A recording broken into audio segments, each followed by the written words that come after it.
Hello guys, welcome back again dito sa aking mahiwagang kusina.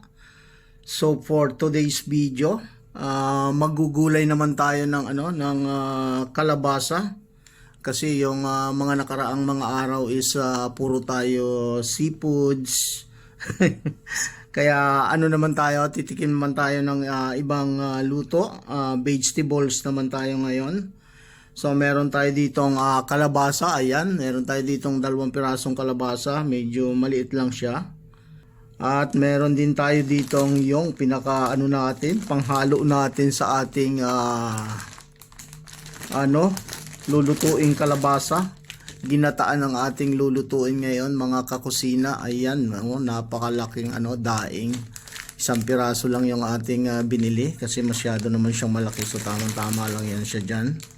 At yan, nandyan na rin yung ating mga ingredients. Meron tayong sibuyas, meron tayong kamatis, meron tayong siling green, meron tayong luya, meron tayong bawang. At yon, yung ibang gulay natin, ilang klase lang tong gulay natin, 3 klase lang yung gulay natin. Meron tayong okra, meron tayong talong. At yan, meron din tayo dito ng panghalong celery. So, kompleto yung ating mga ingredients. Yung iba, hindi na natin sinama dyan sa ating video.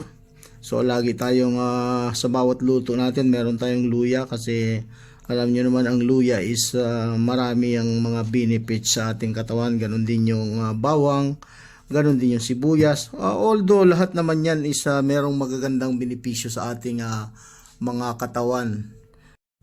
At ang pinaka main na sangkap ng ating lulutuing ginataan, syempre pag ginataan hindi mawawala ang gata.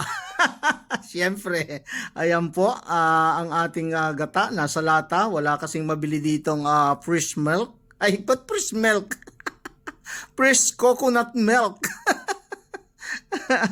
Ayan po ang ating coconut milk. Choco. Ayan, coconut milk. Nauna lang yung milk, may milk din naman eh.